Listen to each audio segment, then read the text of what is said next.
Hey there, ladies and gentlemen. Today I'm going to talk to you about having a passionate career and then involving photography in that career. Now, one thing that I always see on YouTube is the fact that these photographers are in a job they absolutely hate, and they're just waiting to make that jump into full-time photography.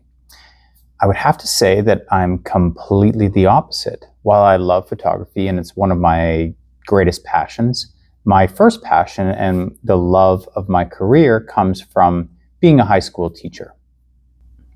Now, I'm not even a high school teacher that teaches photography. There are some people that are lucky enough that they can teach photography and be professional photographers. There are some pretty spectacular teachers and photographers out there that can make a go on YouTube, and I respect the hell out of that. But I am just a simple English teacher, and I work at a school that's very unique. So in my school, I'm an English teacher to grade 11 and 12 high school students, and I'm team teaching with two ladies who are the cosmetology teachers. So we fuse cosmetology and English together, and I will teach them English that is relevant to cosmetology, and then they will actually go and do hair, makeup, and all those types of things. Now, this is not something I've trained for. I have no cosmetology experience. And when I joined this career or this position, I was a little bit of a fish out of water. This is an area that I'm not normally trained in, and I had no idea how to be relevant to a group of probably 40 to 50 students, mostly girls, without knowing anything about cosmetology, hair, makeup, anything like that. Over the years, I was able to kind of win some of the students over and actually come up with a pretty good plan of how I can incorporate some of my skill sets, which are photography, into the classroom. So one way I've done this is easily taking some English literature, like The Great Gatsby or something else from a different time period, and then looking at the era of that time period. So The Great Gatsby, 1920s, we look at the Roaring 20s and all the different styles and fashions of that time. Yes, of course, the story is important, but really let's look at the hair and the makeup and all those things that my students are actually interested in. From there, we can make a game plan or a mood board for the students to actually show what the characters might look like, their hair and their makeup and their wardrobe.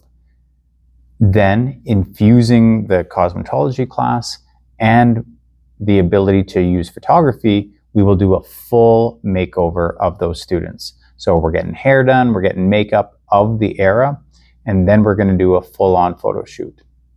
Now, this has evolved over the years. So last year, we actually went to a hotel in my city that has very nice decor, and we did a whole on photo shoot in the hotel.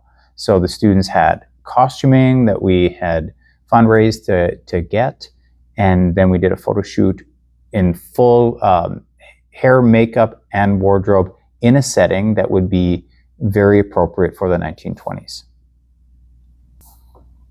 Now, I have to admit that I'm a little bit selfish in terms of what I get out of it versus what they get out of it.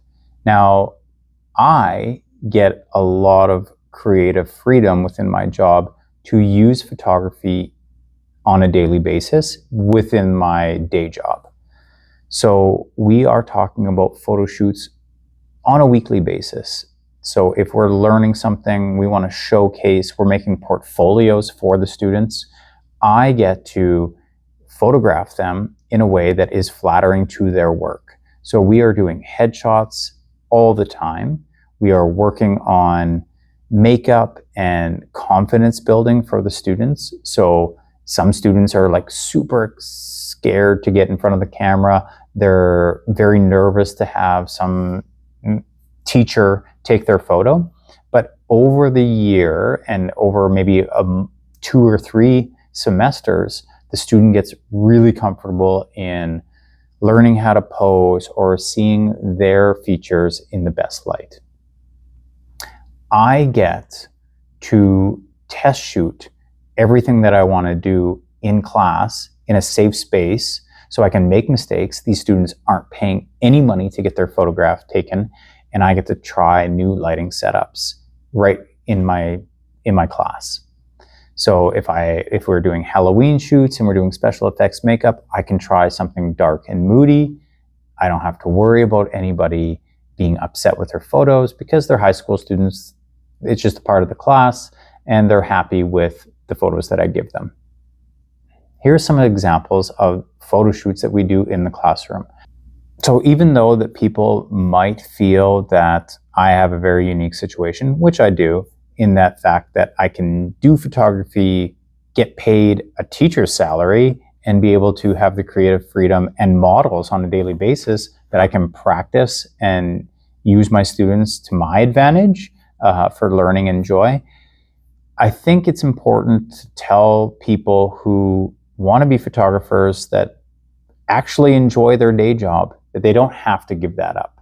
If there's a way that you can incorporate photography into your work, I mean, you're getting the best of both worlds.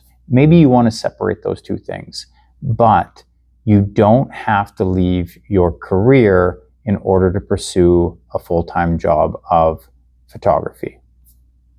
I hope this video has been interesting to you and has given you some inspiration or some ideas. I'd love to hear comments on maybe things that you've liked from this example, or if you have any questions, please feel free. I'd love to be able to help you out. Hit the like and subscribe button. Thanks so much for watching. Have a great week.